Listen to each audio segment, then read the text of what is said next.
I want to mention smartypig.com. Do you know about them? It's a free online piggy bank. You can save for your kids' tuition. Check them out. smartypig.com.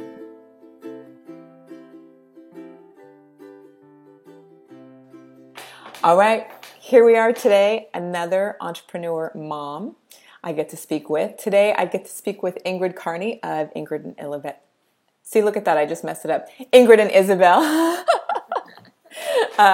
founder of Ingrid and Isabel, creator of the Bella Band, right?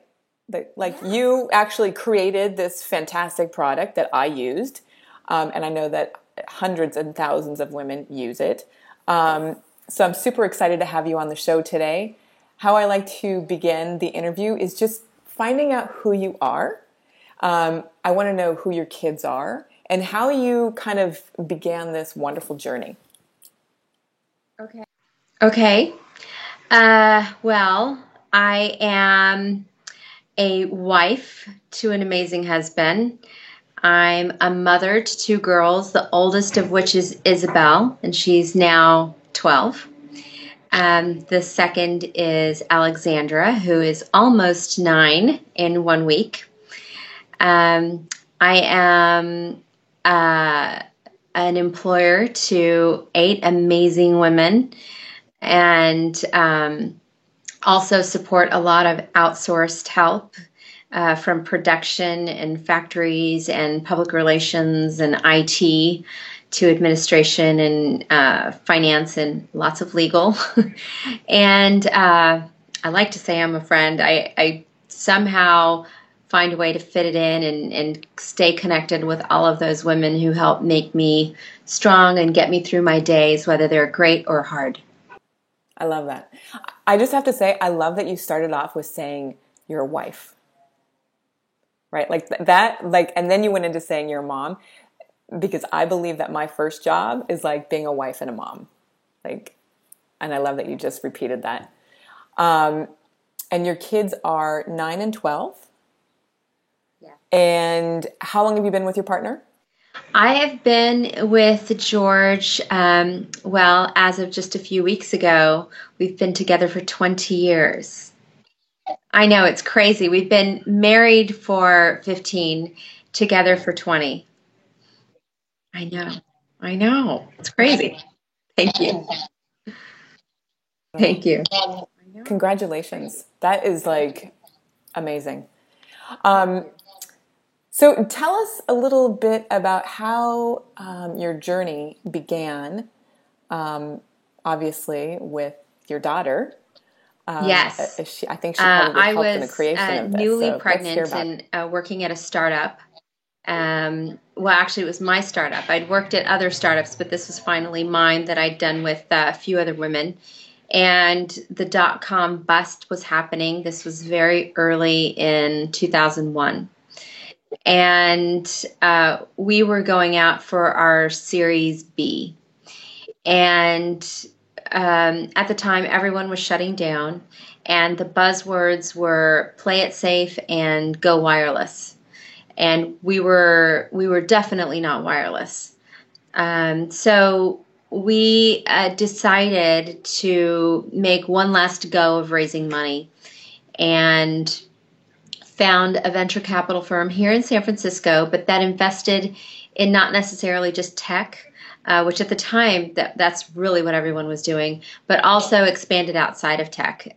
So we were scheduled to be at a venture capital meeting early in the morning, and I'd woken up and thought I would just go through my normal routine of getting ready, getting dressed, and walking out the door with no time to spare. I'm not one who arrives places early. I arrive exactly when I need to be there, or maybe a little late. So I went to go put on my suit, and there was no way that I was going to be able to button it. And it was, even though I knew I was pregnant, of course, and I was expecting to grow, it was literally funny that one day I didn't have a belly and the next day I did. And so I tried to suck it in, and anyone who's pregnant knows that's not possible. So I frantically searched through my closet for anything I could wear. And I thought I was fortunate in the fact that I'd been donated some work clothes by a friend of mine. But I put on those maternity outfits, and they were huge. They were swallowing my body. I was only a little big, not, pregnant big. So that failed. I threw it on the floor, and I started to go through my routine of trying to figure out what I could do to kind of flatten out this opened waistband and hold up my pants. I tried safety pins, but they were bulging out. I tried a rubber band, but my pants didn't allow for it.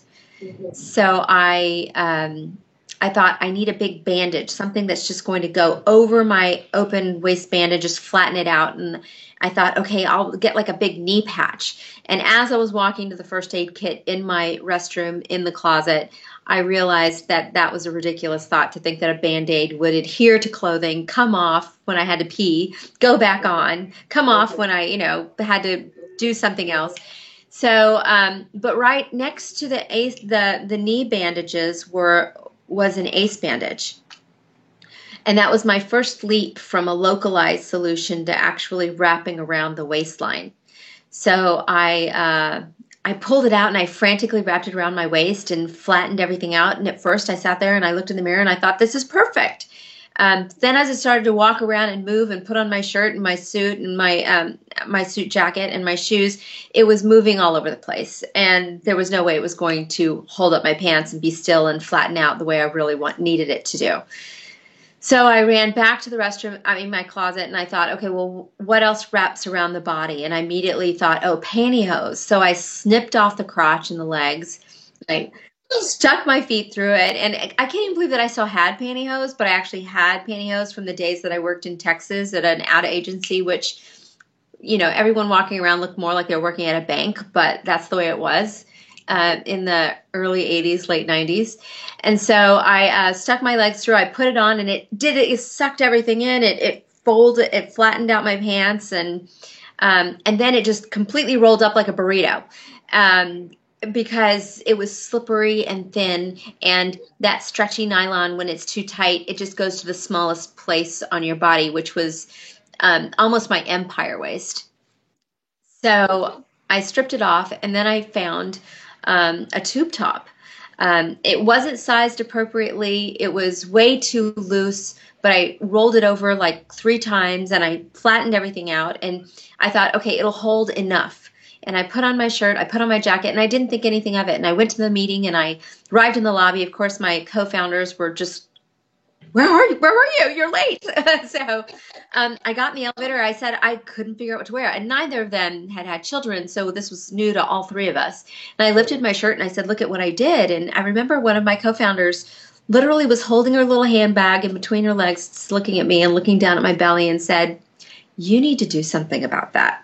So we closed the company. I took a break. I had my daughter, and then eventually I started this business. Yeah, over 12 months, just like that. But yes, just like that. So that's my next question, is from that moment, that concept, like, oh my gosh, your co-founder saying we have to do something with this, or you have to do something, to fast forward to launch, how long was that? So launch, my first product shipment was November 2003. So exactly 10 years ago from this month. That moment in the dressing room was January 2001. So what I realized had to happen before you even go into production of producing your product and then dyeing it and putting trims on it and then packaging it and then putting it on a boat that's going to take 5 weeks to get here, and then getting through customs, which can be another week to 10 days, especially if you're new business, and then bringing it in the house and then testing it. And there's so many steps before you even decide I'm starting this company. It took about 9 months of just finding the right factory and going through samples and then testing those samples on women. So while January 2001 to November 2003 seems like a long time, And there are days definitely while, the factory's working on the next perfect sample. So you kind of don't have anything to do for a month. It's a slow baking process. But it was necessary because when you get the samples in, it's not like looking at a pretty book design in the cover and saying, this is a great product, let's launch it. I actually needed to test the band on multiple women because I was only a sample size of one. And so I had to recruit women, get enough samples, give them the bands, and let them wear them over a period of time because I wanted them to test it when they were early pregnant and mid-pregnant and late pregnant and with all types of garments, day and night, weekends, working moms, non-working moms. So it was a good amount of time to get the right product out there, to be sure that it was going to function the way it should, and kind of seed the market with an idea that nobody was looking for, that nobody was looking to solve a problem beyond beyond rubber bands and safety pins. So I love that. Oh my gosh. And so you had just had Isabel, right? So you took that year off with her and you were creating at the same time you had her. Is that? Well, I had her and then I was recovering from that because, first child, you go from a working mom to staying home, and then you're at home and it's just you and this little thing, and you're just, anyway, I was recovering from that. So then I was also wearing the band post-pregnancy. So I was wearing my band early all the way through, then post, and then I was in my mommy groups here in San Francisco, and with them, I was telling them about my idea and getting feedback, early feedback, and it was all very positive. And that, of course, encouraged me to continue. So while the time was off, it was all a bit in my head because, I'd thought of it 9 months prior, and I knew that if I didn't do something about it, somebody else might. For sure. Yeah. Yeah, it's such a great idea. It really is. Thanks. Yeah, I don't know a woman who's gone through pregnancy that has not worn it or used it. Seriously. That's right. It's a lifesaver. It really. I had like 3. That's great. Yeah. What were some of the obstacles that you, in those let's just talk about the early days for a quick second. Obstacles that you hit right away? Well, I would say the fact that I was considering going into a category of business with which I'd never worked. I had no experience in the apparel industry. I had no experience working with product development outside of anything, plastic and high-techy. And then there was the fact that I had this baby, next to me. And so those were some of the first obstacles that, before you figure it out, they feel like big obstacles. And then once you kind of start to chart things down and say, okay, well, how can I overcome them? Surely I'm not the first. So once you start to navigate that process and you get a lot of good information from people perhaps who have been there before you, it's a matter of just taking it step by step and knocking off those little things that you need to do off of your list, and suddenly you're starting a business. Yeah. Yeah, that's so true.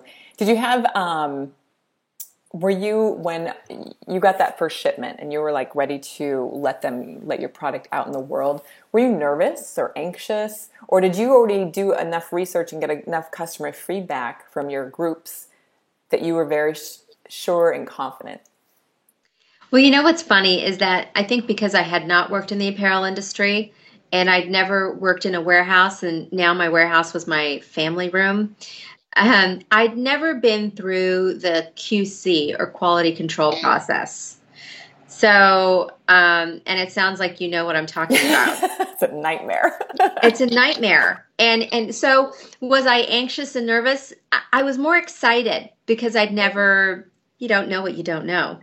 And then once I started to QC the garments and measure everything out and look at color and look at stretch and recovery, then I started to realize, you mean these all aren't the same? They didn't make them all perfectly? I don't understand. So then you start to become anxious. Yep, that's so true. Were you nervous or anxious that you weren't going to get any feedback from the moms, or that nobody would buy the product? Or were you confident by that point? Well, I was confident by that point that the women would use it. I've done enough testing and enough mommy group conversations. My biggest worry, if I really think through the worry part of it, and what felt like such an obstacle for a while, was actually convincing stores that they should take this product and that women would buy it and that it wouldn't diminish their denim sales. I made the mistake, and here talk about mistakes, and I have a book of them, but I made the mistake of calling one store a popular store before I actually had product to show, before I had a name for my product, before I had a name of my business. I called a store. I actually did have a name of the business. I knew it was Ingrid and Isabel, but I called the store and I told them my idea. And stores aren't, they're not your friends. They're not like, oh yeah, call me, let's chat about your idea. They're busy and they see a lot, and they basically are in the mode of, unless you have a sample and something I can order, why am I talking to you? And since I shared my idea with a very strong store owner, and she knew she was strong, she's a leader in the market, she took this opportunity to tell me exactly what she thought. And I will tell you, after that phone call, I cried. And I looked at my husband, because of course I was working out of the house, as was he. And I said, what am I doing? This is ridiculous. No one's going to buy this. It's not a good idea. And this is all before companies were really starting their own websites to sell direct. In terms of apparel companies, they were all still going through boutiques. So I remember being very depressed and really feeling that I had a good idea and I had a woman who wanted it, and my only way to get to her was through a whole bunch of stores that were not interested. And it was an overwhelming thought, considering I'd already written the check for all these bands that were about to arrive in my family room. Oh, how'd you get over that? Well, my husband is a salesman, and he basically talked me off the ledge and said, you never call too soon. You call when you're ready to sell. And so he told me, he heard me, because of course I was working next to him. He has a very large desk at home. He's worked out of the house for years. So I kind of sequestered a tiny little section of his desk to start my own little business. And he heard me on the phone, and he said, he pointed out some of the things that I shouldn't do. And then he talked about the things I should say when it's time, and when I should say it, and who I should call, and that I really shouldn't call until after I've sent them something, and how to, lead someone, send them something, and in the letter, tell them you're going to call them, and then actually call them so that when you're talking with them, they have something sitting in front of them and they understand what you're saying. Again, before I had a website. So that was huge, because I'll tell you that once I was ready and I did have samples, I did exactly that. I wrote a letter. I got quotes from all the women who tested my bands. I put them on a sheet. I grabbed pictures of the package and what it would look like in a store, and pricing, and an order form. And I put it in a very expensive kit that I put together at an art store. And I sent it to stores, and I sold 9 out of 10 because I did my homework, and I armed them with information to try to sell them on the idea, and it worked.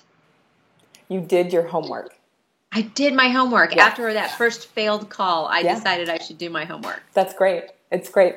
It sounds like your husband has been a huge part in kind of maybe this journey. Am I right? Yes. Yeah. I mean, he's been emotional support. He has been, committed from the beginning with me.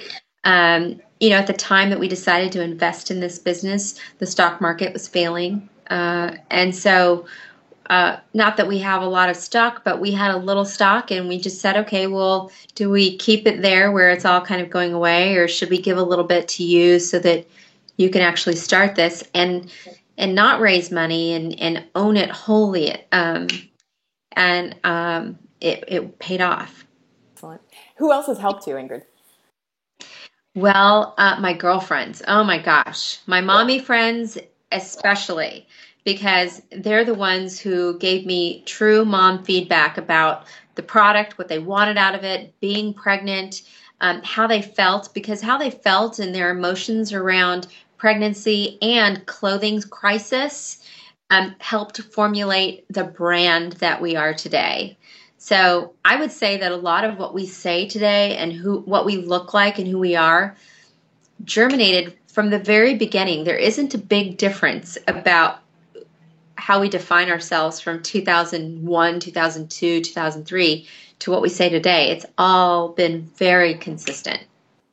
Would you say that, so consistency is a part of your brand? Consistency is definitely a part of our brand. Now, that's also to say that when you're branding, if something's not working, it's important to break that consistency if that consistency is the wrong path. For me, it ended up working out. And I think it was because of all that homework and the a lot of the moms and even my parents. I mean, I can't even tell you how much they helped, but spending a lot of time in the beginning to talk through the ideas. And I also approached this opposite the way I was taught with high-tech startups. In that environment, a lot of entrepreneurs keep things quiet and you don't tell your idea. And I was definitely a part of companies that did that. And in this one, I took a different approach. I thought, moms like to chat, especially pregnant moms. And so let's take advantage of that so that I can have as much solid, smart information from the beginning. And I think that's why we've been able to be consistent for so many years. Mm-hmm. You totally leveraged that area of your life. I love it. It was like 3 focus groups every day. Yeah, that's so great. Do you have, I want to turn the table a little bit here to talk about perhaps a defining moment that you may have had in this whole kind of, now you're 10 years into this. Have you had a defining moment of like, wow, this has made me, or this has created this, or have you had that moment? I'm sure you've had many. Yes, I've had. Yes, they happen in stages. I would say that there's, the fact that I even ordered a product and put it in a package, and that very first day that I delivered it to Glow Girl in Mill Valley, my very first shipment, that was a defining moment. I'd done it. I took an idea to its completion, and it was in a store. Another defining moment was when we pitched Pea in the Pod, and the lead of that team saw our idea and validated it and launched us at Pea in the Pod. And within 6 months, they said, then you need to be at Mimi Maternity as well. And so I went from being in maybe 13 stores boutique-wise to then being in almost 170 with them. That was a defining moment. And then when we got our patent, our very first patent, that was pure validation. We did so much homework, and I was of the mind that, I don't want a patent unless we deserve a patent. But the fact that this didn't exist, and then everyone was buying it, and so many articles were written about the novel idea, having the U.S. Patent Office be able to say you deserve this was a very defining moment. That's incredible. I love that. Those are great moments. How has your family, or what role has your family played in all this? Obviously, the invention of the creation process, but where are they every day with you? Well, my my husband is always supporting me. I mean, every day I come home. Sometimes the last thing you want to do is talk about work. So, he'll ask me, how was it today? And sometimes I just say, fine. And other times I'll go on for an hour. It's all based on what I need. And he lets me say fine, or he lets me go on for an hour. My kids, it's interesting. When they were little, I had, my first one, I was with her so much. My second one, by that time, I had to hire a full-time nanny, and that's hard. I had a different experience with the two children, and then going to school and having a nanny pick up your children, as opposed to you, and then they see other moms or dads that stay home. And I've had moments where my kids have told me when they were little, Mommy, why don't you pick me up like, Sally's mom picks her up. But now that they're a little bit older and they're in 3rd grade and 6th grade, my kids have a very different outlook on it. They are actually extremely proud.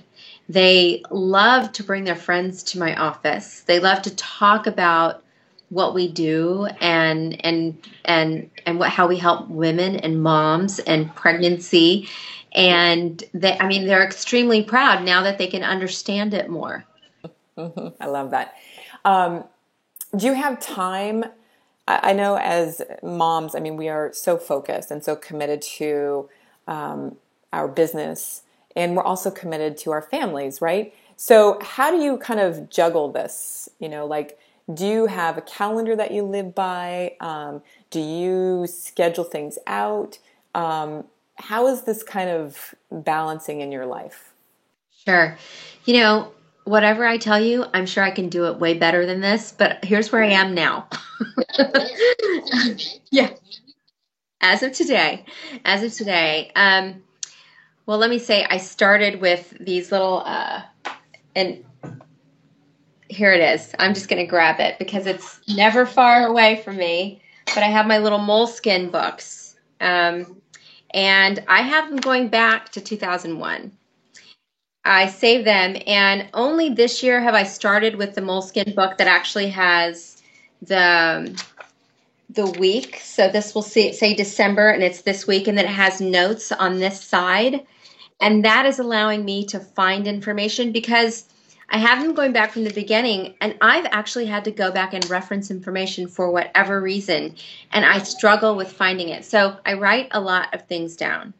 I'm transitioning to putting things in notes on my iPad or my phone when I'm at meetings, and that's really good to taking those notes and sending them to other people.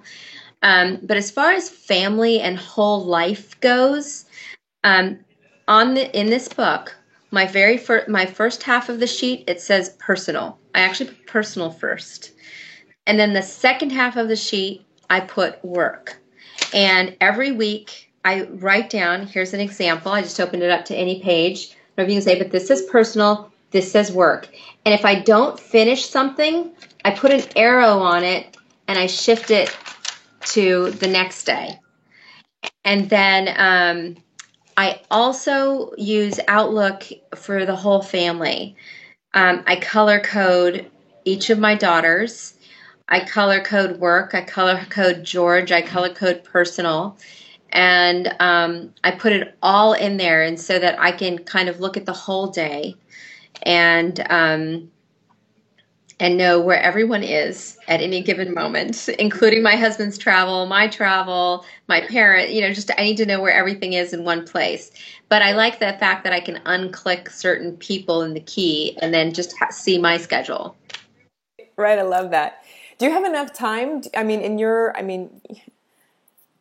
I can't imagine having 2 kids and a company. I have 1, and that's like a lot for me. But do you find time to, do what Ingrid needs to do? Like get your nails done and, you know what I mean? Like your kind of personal maintenance health-wise.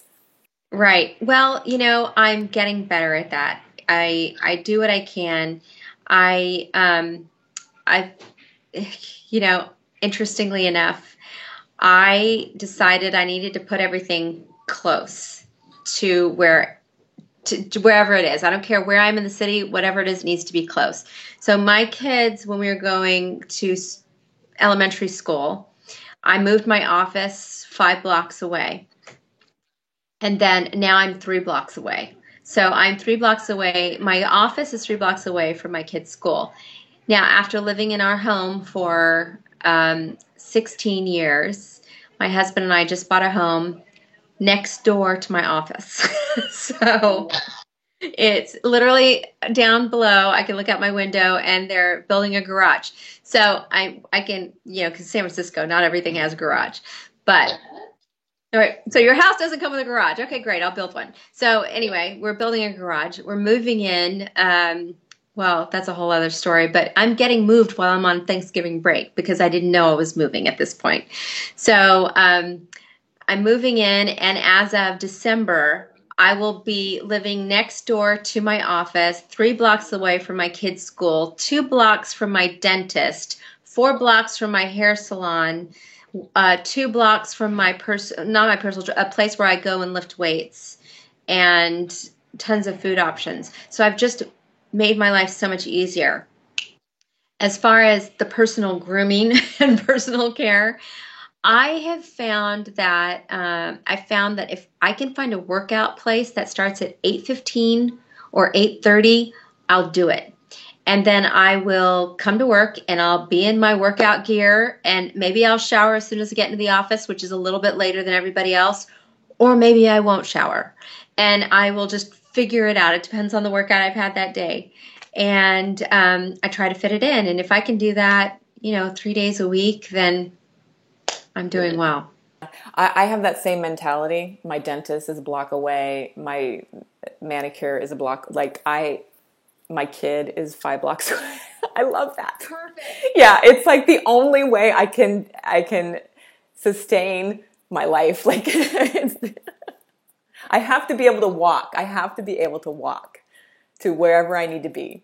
I don't know what's happened. And I spent 10 years in Los Angeles, and we would drive a block to go to the post office, right? So my husband would laugh at me because I'd say, "Oh, we have to drive down and go to dinner, and let's get in the car." And he'd be like, "It's a block away."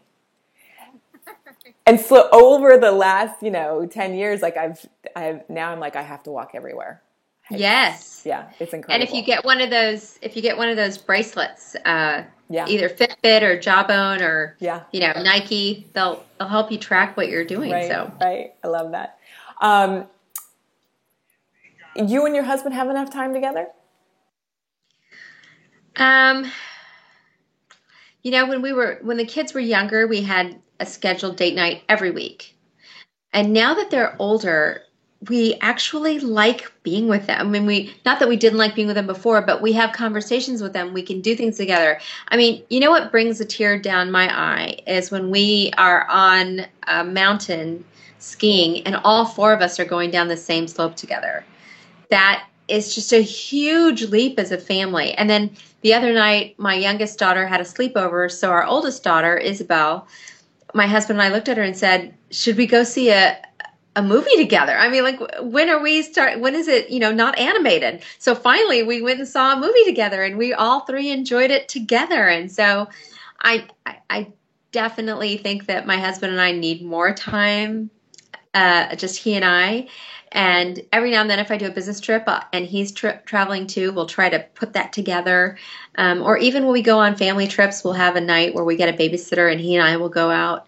But gosh, as the kids get older and their personalities really develop, it's really hard to part ways with them.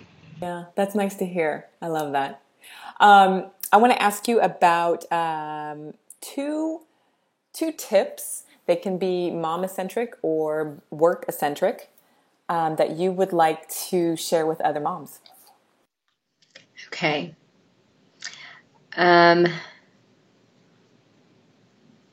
I have a tip for, it's just a silly tip, but silly is good.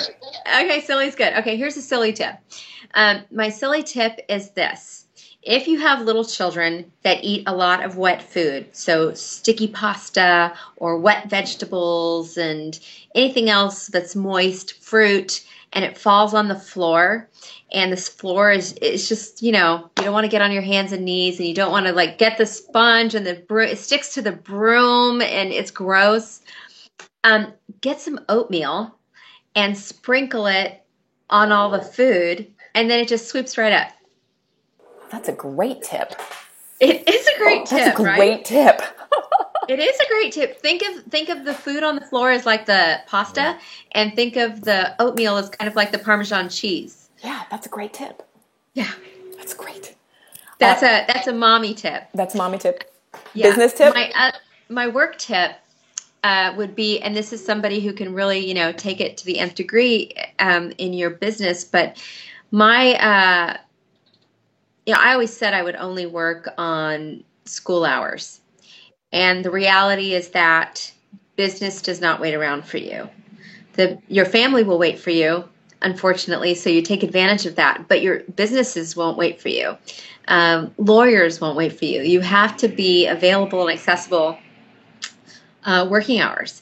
So what I did is, rather than saying I'm going to work until 3 o'clock every day, I actually said, you know what, I'm going to work a full work day, Monday through Thursday, but my company is 4-day work week, so no one works Fridays. Now we do have, you have to check in on email, just look and see if anybody needs you. But we set that expectation with all of our stores and all of our partners and all of our vendors. They basically said our offices are closed on Fridays. From a business owner's perspective, I feel like I get the better end of the deal, because my employees work really hard Monday through Thursday because they have to fit it in to get that Friday free. But I only pay, again, if you're going to own a business, I pay 80% of market value plus or minus. So I save on payroll. And the business, job still gets done. And you know what? Deadlines. I just remember working in the corporate world and all these deadlines. And I remember pulling all-nighters, getting on a plane, flying to a city, and giving a presentation the next day. And I hadn't slept for 2 days. And I thought, why didn't we ever just say, you know what, we're going to push the deadline out? So I've just decided we need to be very realistic about our deadlines, work 4 days a week, work hard on those 4 days, and enjoy your long weekend every weekend. I love that. That is really like balancing your life out. That's really, it's an effort to do. Yes. Yeah, you really kind of found that's a great tool. Yeah, thank you for sharing that. Sure. Ingrid, I love talking to you. I could talk for you for hours probably. Oh, I love talking to you. Thank you. And again, you're such an inspiration, and I love that you're here in this beautiful city. I love that, and that we get to share it. Thank you for spending the last couple of minutes with me and letting me kind of ask you about, your business and what you do. And I really you're so welcome. Thank you. Don't forget about saving your pennies with smartypig.com. Check them out.